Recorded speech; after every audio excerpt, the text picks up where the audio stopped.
मित्रों, महाभारत की गाथा से ये स्पष्ट होता है कि पांचों पांडवों में द्रौपदी को सबसे अधिक प्रेम करने वाला कुंती पुत्र भीमसेन था। क्योंकि जब जब पांचाली के सम्मान और न्याय की बात उठी तब तब वृगोदर भीम ने अपनी आवाज उठाई थी। लेकिन इस सब के बावजूद ऐसा क्या हुआ था जब यज्ञसेनी द्रौपदी अपने पति भीम को ही मारना चाहती थी? आइए मिलकर जानते हैं आज की इस वीडियो में। नमस्कार और स्वागत है आप सभी का द डिवाइन टेल्स पर एक बार फिर। एक समय की बात है, अर्जुन को यह पता चल गया कि उसकी पत्नी द्रुपद कन्या पांचाली कोई आम स्त्री नहीं बल्कि माता काली का ही स्वरूप थी और खप्पर भरने के लिए ही उसका जन्म हुआ था।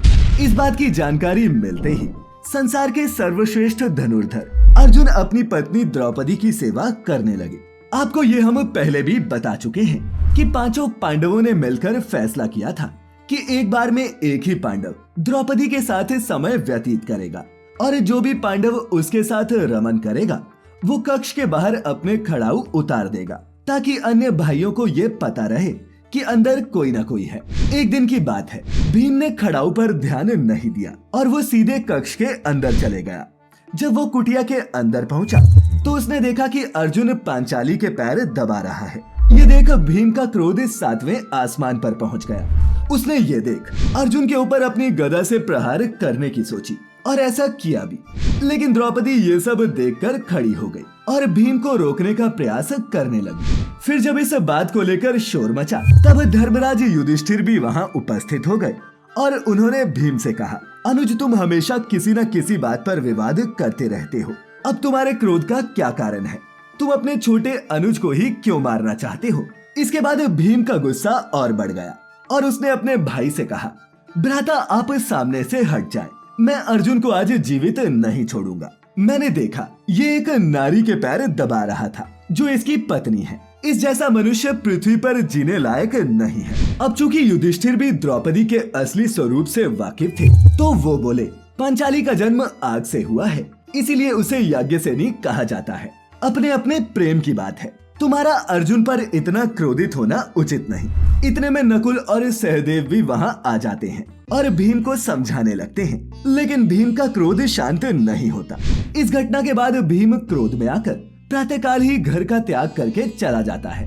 क्रोधित हो वो एक वन की ओर जाता है और ऐसे स्थान पर पहुंचता है जहां उसे वृक्षों के अलावा कोई मार्ग नहीं सूझता। तब भी वो अपनी धुन में चलता ही जाता है। चलते चलते रात का समय हो गया। तब भीम के मन में ख्याल आया कि अब यहीं पर विश्राम करना चाहिए। वन में एक बड़े से वट वृक्ष के ऊपर वो चढ़ जाता है और उसके कोटर में आराम करने लगता है। मित्रों, से सघन वृक्ष के पास एक विशाल मैदान भी था जिसमें घास उगी हुई थी। रात्रि के 12 बजे तो वहाँ एक व्यक्ति आया जो घास पर पानी का छिड़काव करने लगा।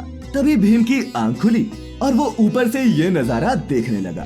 धीरे धीरे कर वहाँ एक सभा का आयोजन किया जाता है जहाँ सभी देवी देवता पहुँचते हैं, जिसमें महादेव, शंकर, ब्रह्मा जी, देवराज इंद्र समेत कई देवी देवता शामिल होते हैं। और उस सभा के सिंहासन पर भगवान कृष्ण स्वयं विराजमान थे। भीमसेन ये सारा दृश्य वृक्ष के ऊपर से ही देख रहा होता है। तभी बीच सभा में अचानक से द्रौपदी का आगमन होता है, जिसका मुंह खून से सना होता है और उसके एक हाथ में खप्पर और दूसरे में कटार होती है। और तो और उसका शरीर विकराल रूप धारण किए हुए और आंखें लाल रंग की होती है। ये सब देख भीम क्रोधित हो जाता है कि पांचाली का इतना दुस्साहस कि सभी पांडु पुत्रों को छोड़कर वो इस सभा में आने का उसका क्या उद्देश्य है। तभी द्रौपदी वहाँ बैठे देवी देवताओं से कहती है कि माधव मेरा सखा है और उन्होंने मुझसे वादा किया है कि ये मेरा खप्पर भरवाएंगे। मैं ये कहना चाहती हूँ कि मेरा आधा खप्पर तो अकेले भीम के रक्त से और आधा कुरुवंश के संपूर्ण रक्त से भरना चाहिए। वही जब भीम ने द्रौपदी की ये बात सुनी तो वो दंग रह गया और सोचा कि यही कारण था जो अर्जुन उसके पैर दबाता था।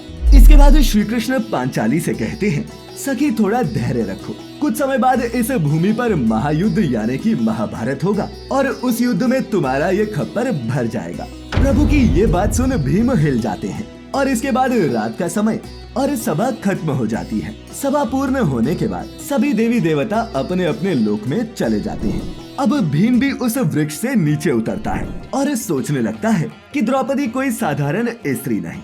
इसका विकराल रूप देखकर मैं डर गया और ये आधा खप्पर मेरे ही रथ से भरना चाहती है। सबसे पहले तो ये मेरी ही मृत्यु चाहती है। ये सब सोचते हुए भीम हस्तिनापुर वापस लौट आता है। मार्ग में वो ये सोचता है कि जैसे ही मैं महल पहुंचूंगा तो मैंने जो कुछ देखा है उसके बारे में केशव से पूछूंगा। महल पहुंचकर भीम श्री कृष्ण को सभा में हुई सारी बातें बताता है। भीम की बातें सुनकर माधव कहते हैं कि द्रौपदी महाकाली का रूप है और उसका ये जन्म खप्पर भरने के लिए ही हुआ है। प्रभु की बात सुनकर भीम कहता है कि भगवान वो तो मेरे खून से अपना खप्पर भरना चाहती है।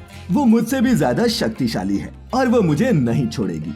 भगवान कृष्ण उसे बचने का एक रास्ता बताते हैं। वो कहते हैं कि तुम घर जाओ और भोजन न करना, चाहे तुमसे कोई कितना भी कहे, लेकिन जब तक द्रौपदी तुम्हें मनाने के लिए न आए तब तक तुम भोजन मत करना, और जब वो तुम्हारे पास आए तब तुम उससे 3 वरदान मांगना। इसके बाद भीम चारपाई पर सो जाता है और भगवान के कहे अनुसार भोजन करने के लिए मना कर देता है।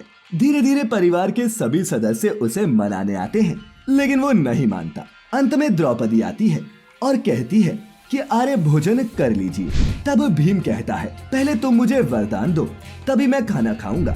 पांचाली भीम को वरदान देने के लिए राजी हो जाती है और तब भीम उससे कहता है कि हे द्रुपद कन्या, कुंती माता के 5 पांडवों को बख्श दो। इस पर द्रौपदी कहती है तथास्तु। ये सब देख भगवान कृष्ण भी कहते हैं, हे देवी, श्रीहरि को भी क्षमा कर दे। पांचाली भगवान को भी वरदान दे देती है। तो मित्रों, आज की इस कथा से हमने जाना कि द्रौपदी आखिर क्यों भीम को मारना चाहती थी, और ये भी कि भीम ने अपनी जान बचाई कैसे। आज की ये वीडियो अच्छी लगी हो तो इसे अपने मित्रों रिश्तेदारों के साथ साझा जरूर करें, और ऐसी सभी धार्मिक और आध्यात्मिक कथाओं के लिए जुड़े रहें द डिवाइन टेल्स परिवार के साथ। तो फिलहाल आज के लिए बस इतना ही। अब इजाजत दें। आपका बहुत बहुत शुक्रिया।